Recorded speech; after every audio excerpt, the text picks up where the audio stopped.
limpa, amanhã está suja. A cesta de alimento você entrega, mês que vem acaba. Toda ação de bondade tem prazo de validade. Sabe qual é a marca que fica para sempre? É quando você encontra um coração aberto, disponível, disposto, e você abre diante das pessoas a palavra de Deus. O alimento acaba, a casa cai, a rua suja, mas a Bíblia altera para sempre o destino das pessoas. Então eu quero parabenizar os Calebes que fizeram bem, mas que abriram a Bíblia. E esse espírito da missão Caleb, que foi intenso, que foi vibrante, que foi lindo no mês de julho, que esse mesmo espírito e disposição nos acompanhe todo o restante do ano. Onde estivermos, que nós sejamos porta-vozes do reino de Deus, olhos atentos, vendo em cada pessoa um candidato ao reino eterno e com disposição de abrir a Bíblia e deixar marcas que ficam para sempre. Eu gostaria de ler um texto da Bíblia. Já foi feita uma referência a ele. A minha reflexão é bem curta, porque este é um culto daqueles que, amigos, é o sonho. Pastor Richard, eu sonho um dia, ouça o que eu vou falar, viu? Eu não vou pregar um sermão comprido aqui, porque não precisa. Eu sonho com um dia em que todos os nossos cultos vão ser uma espécie de retorno dos 70. Nós vivemos hoje um retorno dos 70, um retorno moderno. Jesus enviou seus discípulos, eles foram com o poder do Espírito para fazer milagres, para curar pessoas, para abrir os olhos de cegos, para restaurar a saúde, para pregar o Evangelho do Reino, e eles voltaram à presença de Jesus com os olhos brilhando, com o coração em chamas, e eles contaram as maravilhas extraordinárias que Deus realizou através deles. Irmãos, esse é o plano de Deus. A gente vem para a casa de Deus para receber a sua palavra, para renovar nosso compromisso de fé, e nós saímos daqui como enviados para cumprir a missão na nossa rua, no nosso bairro, na nossa escola, no lugar onde a gente trabalha. E cada vez que a gente volta à casa de Deus, a gente não volta só para receber, a gente volta para entregar nossa ação de graça e nosso testemunho, o que vivemos para a glória de Deus nos últimos dias. E aqui eu quero me dirigir a esses que estão vestindo essa camiseta laranja. Não pode ser só no mês de julho que você tem uma história missionária para contar. Não pode ser. Eu quero te desafiar, especialmente você, querido jovem da minha igreja. Cada semana, quando você sai da igreja, você sai com alguém que é enviado como um missionário. Há missionários que vão para o outro lado do mundo, mas há missionários que vão para o outro lado da rua. Um cristão está sempre em missão. O cristão, quando vai na padaria, ele não vai buscar pão, ele vai buscar o padeiro. A gente olha para as pessoas como quem está buscando candidatos para o reino de Deus. E o meu desafio para você, querido jovem, é que no sábado que vem, quando você voltar para a igreja, você volte como um dos 70, nos lábios, tendo uma história de como você partilhou a palavra, como você contagiou com o seu testemunho, como você inspirou com o seu exemplo, como você espalhou amor, mas com os olhos atentos para corações abertos por Evangelho. E eu quero te desafiar, galera, não apenas no mês de julho, mas em agosto, setembro, outubro, novembro e dezembro, estudar a Bíblia com alguém. Continue abrindo a Bíblia com as pessoas, porque quando a Bíblia é aberta, uma marca fica para sempre. Amém? Os jovens da igreja são extraordinários. Eles têm uma missão.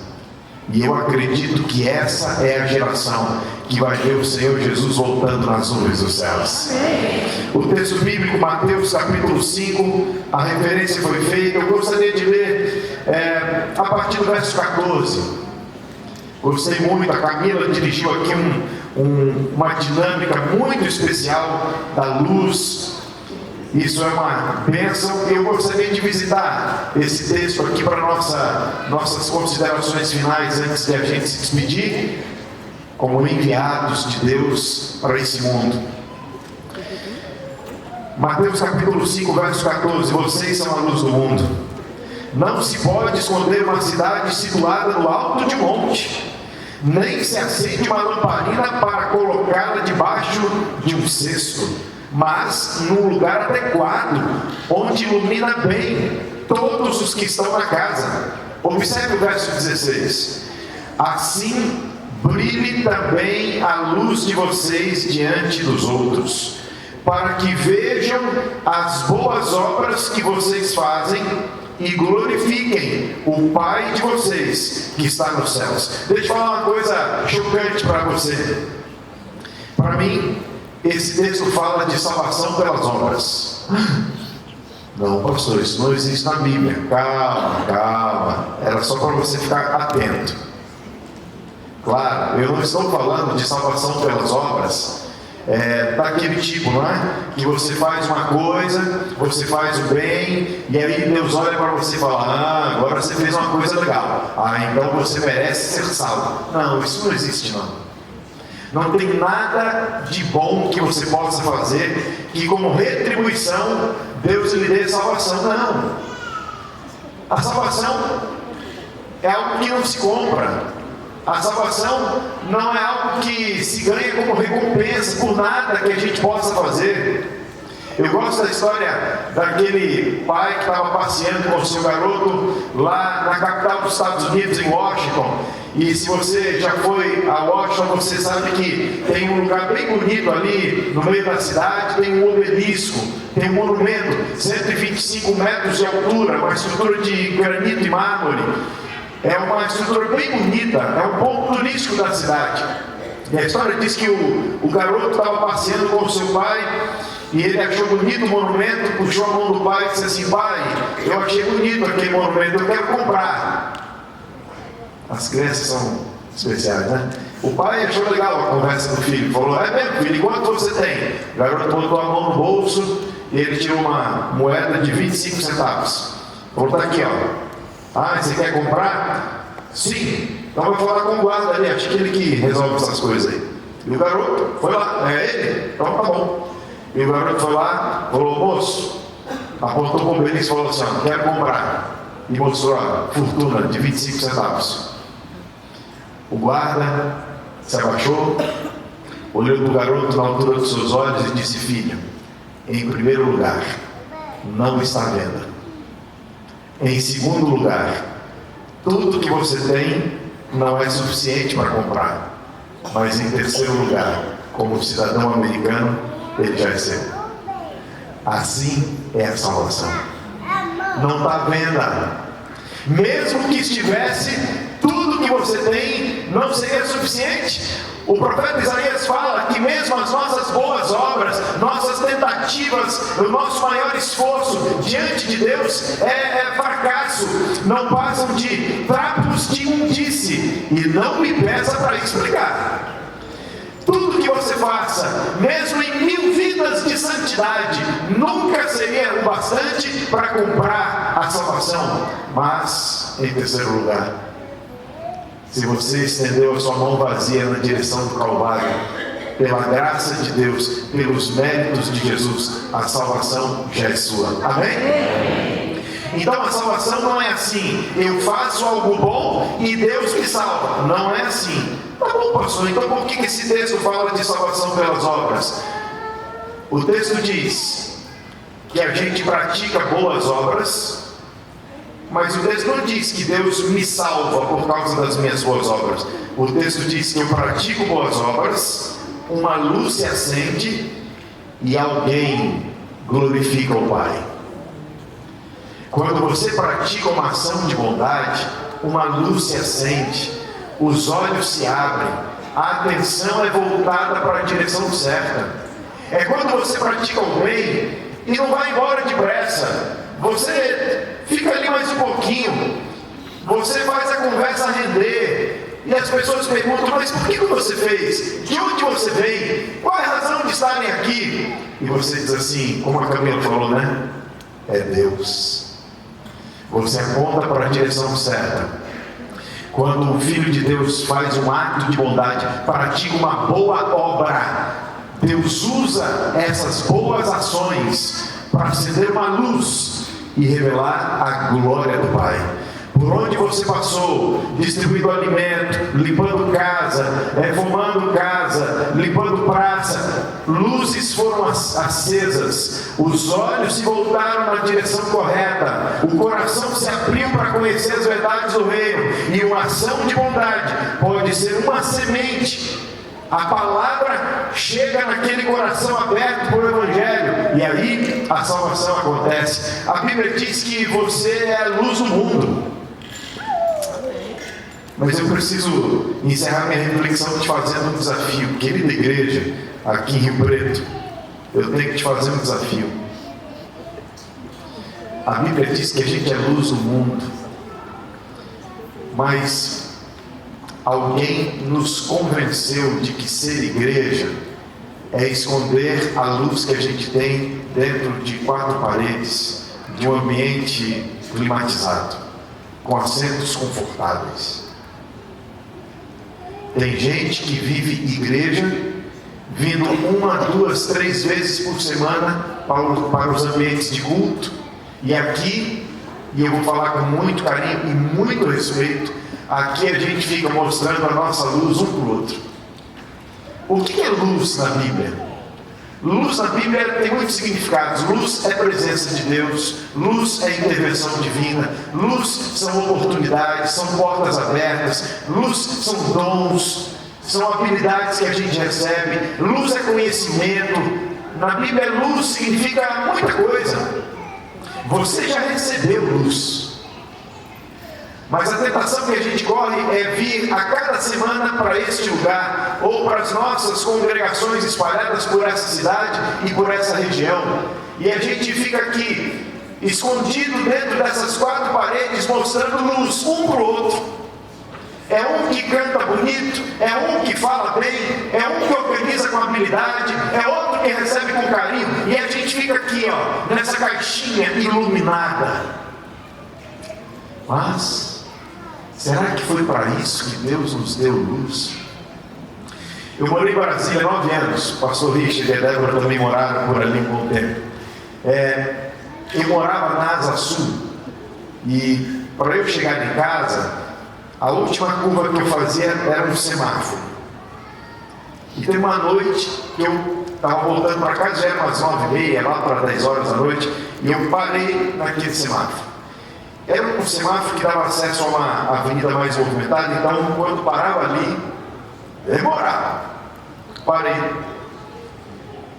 Um carro parou à minha direita, um outro parou à esquerda, e naquela noite, um malabarista veio para cima da faixa de pedestre. Já viu alguém na faixa de pedestre fazendo malabarismo? Já viu? Já viu?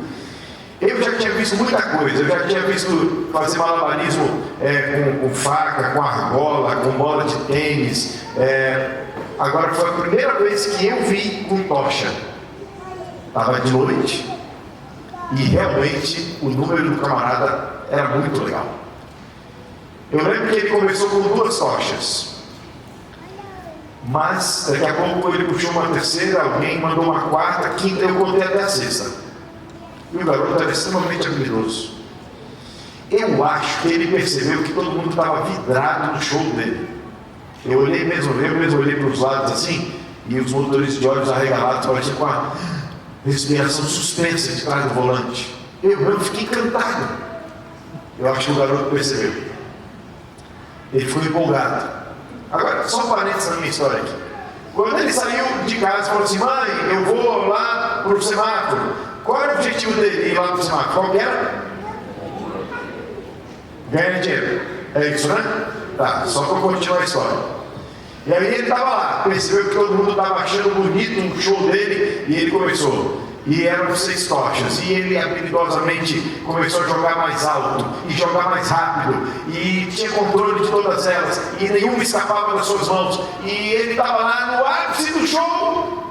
Adivinha o que aconteceu? Estava lá, o sinal abriu. E quando o sinal abriu, você sabe o que aconteceu, né? Todo mundo desligou o carro, abriu a porta, saiu e aplaudiu de pé o número do artista. Foi isso que o pessoal fez? Não. Todo mundo deu a primeira marcha e foi embora. Deus me perdoe, eu também. Teve um lá que quase passou por cima.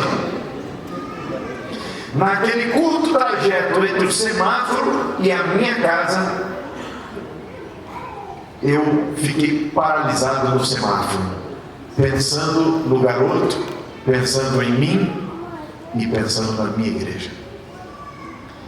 A gente esqueceu o propósito pelo qual a gente está aqui. A gente se encantou com esse negócio de ficar mostrando nossos dons uns para os outros.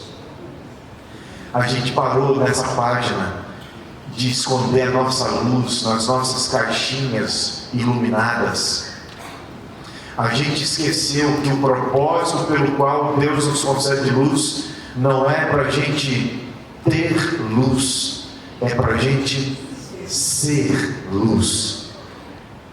Deus não nos concede luz para que a gente tenha luz.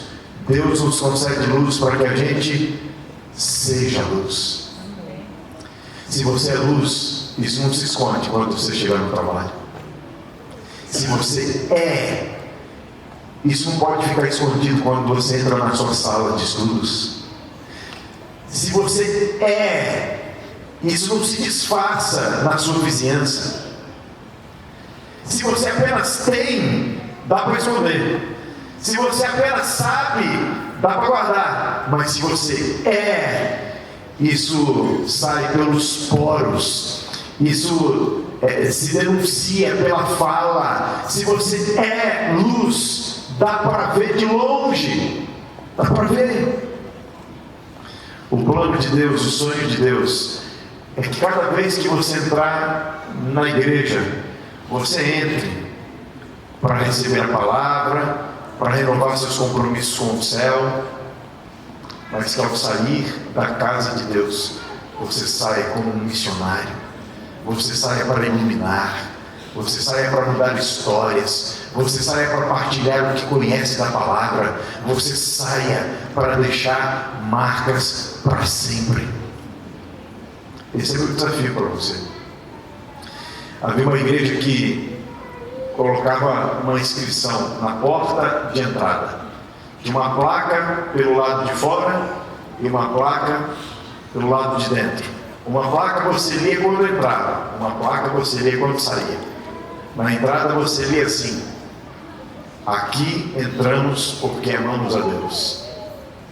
E quando saía no final do culto, estava escrito: daqui saímos para revelar o amor de Deus. Aqui nós entramos porque fomos encontrados pela graça. Daqui nós saímos para promover novos encontros com ela. Uma igreja colocava uma placa assim na porta de saída: a partir deste ponto começa o seu campo missionário. Para quem Deus vai levar você essa semana?